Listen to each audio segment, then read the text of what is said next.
And then balik tayo siguro sir dun sa ano, sa culture o yung naging adjustment niyo diyan.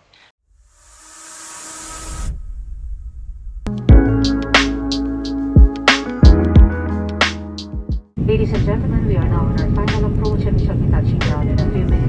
Please check that your seatbelts are securely fastened. Hello mga Karapsters! Welcome back sa ating channel. Have a blessed Sunday everyone. So ngayon mga Karapsters, dugtungan natin yung vlog natin tungkol doon sa interview natin sa Cirrus Global ng nakarang linggo. So ngayon mga Karapsters, pag-usapan natin dito yung adjustment namin nung bago pa lang kaming dating dito sa bansang Australia. So kung paano namin hinandle yung adjustment ng mga unang linggo namin dito sa bansang Australia mga Karapsters. So panoorin nyo na lang ito mga Karapsters. Hi guys, magandang hapon. Yep, we're back. We're live. Another Friday afternoon. Okay, so yun nga pala, Miss Ann, no? DJ. So for today's episode, we have a special guest nga. So, our guest for today is Mr. Ronald Dalahigon. He is a mechanical engineering draftsperson deployed in Victoria. His employer is PTE in Australia. So, Siguro meron tayong short video muna okay. before na Yeah. ating makasama si Ronald, no? Good morning guys! Ngayon guys, nakita niyo ito guys. You know, yan yung agency ko guys. Ngayon, pupunta tayo sa agency ko sa Cirrus Global kasi kukunin na natin yung mga requirements natin kasi tapos na po tayo orientation. So ngayong Friday, flight ko na kasi February 28, so kailangan ko na po ng documents kasi para hindi tayo malanganin pagka malis tayo sa 28.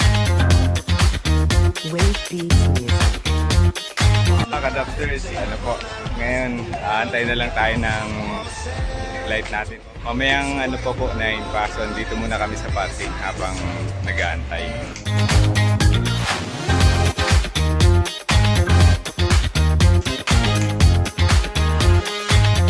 Hello!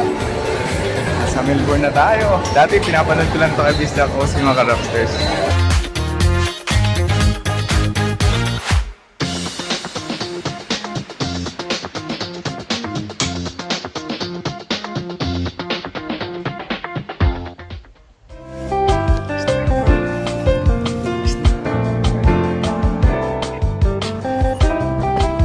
Parang Christian, oh. Ayan, oh. Salamat mga Karapsters. Bye-bye for now. God bless everyone. Si Ronald Dalahigon. Sir Ronald, magandang hapon sa iyo. Magandang hapon po, sir. Kumusta po? Ayun, okay lang yun. Yes, Sir Ronald, salamat sa pagpapaunlak, pag-accept namin invitation to join us sa ating Facebook Live ng Cirrus Global for this Friday nga. So, yan nga. And then, balik tayo siguro sir dun sa sa culture o yung naging adjustment niyo dyan. Isa ka lang bang Pilipino dyan? Ay, nakita ko sa video mo, kasi pinanood ko sir yung vlog mo. May mga kasama kang Pinoy. Kumusta kayo dyan sa trabaho, sir? Sir, actually marami na kami dito, sir, kasi gusto kasi ng company namin yung mga Pilipino. Yung bike transport equipment. Alam ko 28 na kami.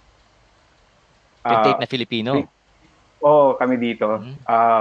Yung iba Peter, welder yung iba. Actually, may mga babae rin kami dito, mga welder namin na kasama.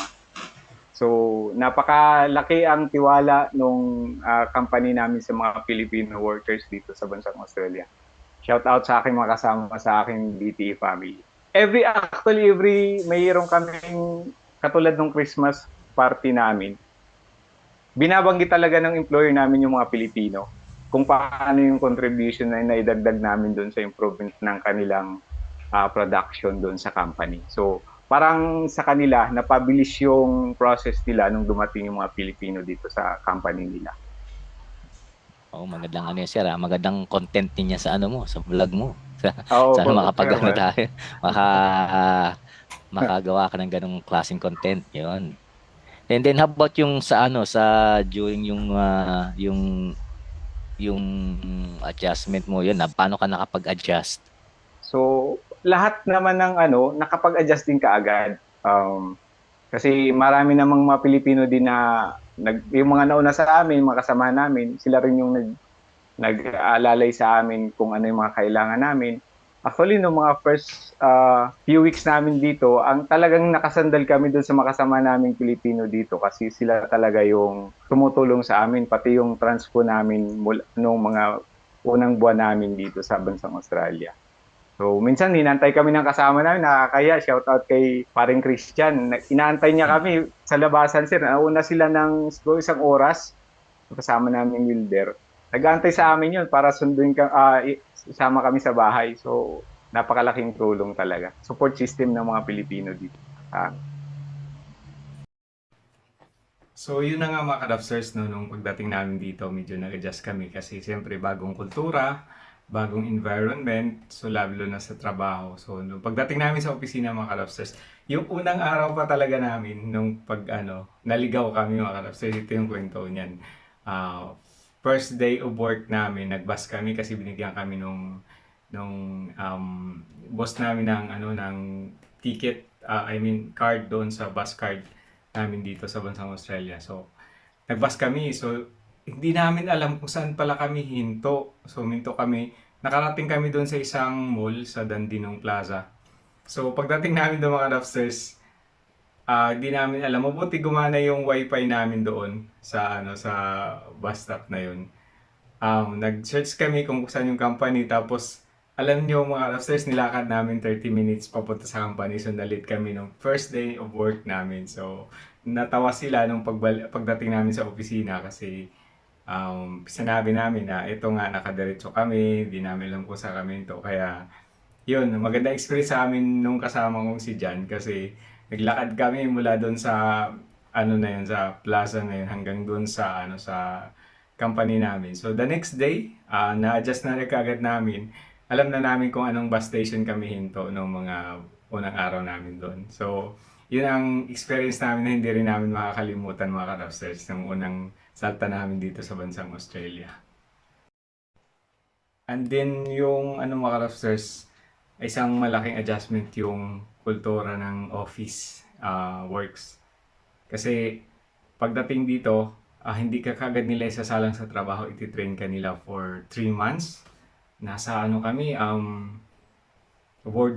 boardroom lang kami, usap kami ng supervisor namin, tinuturuan kami kung ano yung mga gagawin namin kasi medyo masilang yung trabaho namin kasi mga sasakyan, may mga body ng truck. So kung pag nagkamali ka doon, medyo malaki yung magiging problema kasi sa unang-una materyales ng masisira, masasayang. Tapos yung time nung gumawa nun, lahat kasi na factor kino-consider pagdating sa production. So medyo dapat yung gagawin mo is talaga siya, yung accuracy talaga yung kailangan i-handle doon.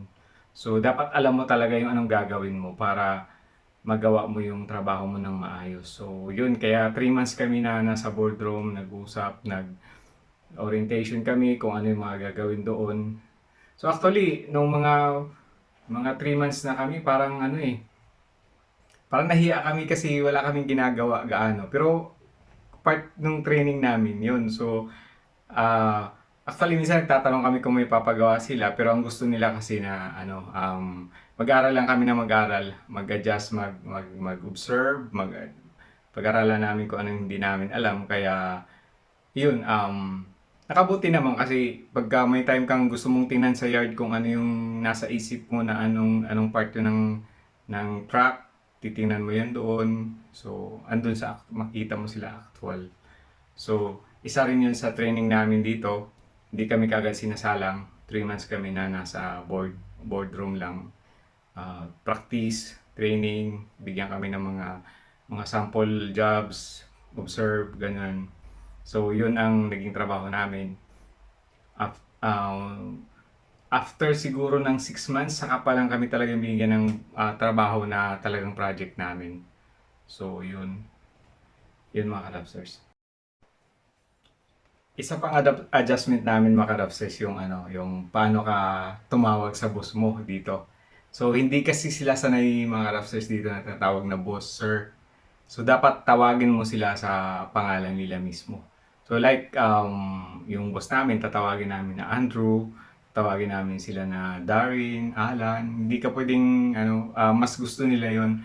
Ayaw nila yung mayroon kang sinasabi na sir, boss, ayaw nila yun sa office environment. So gusto nila, ano ka lang, tawagin mo lang sila sa pangalan nila. So dapat ganun lang dito mga ka-Ravsters.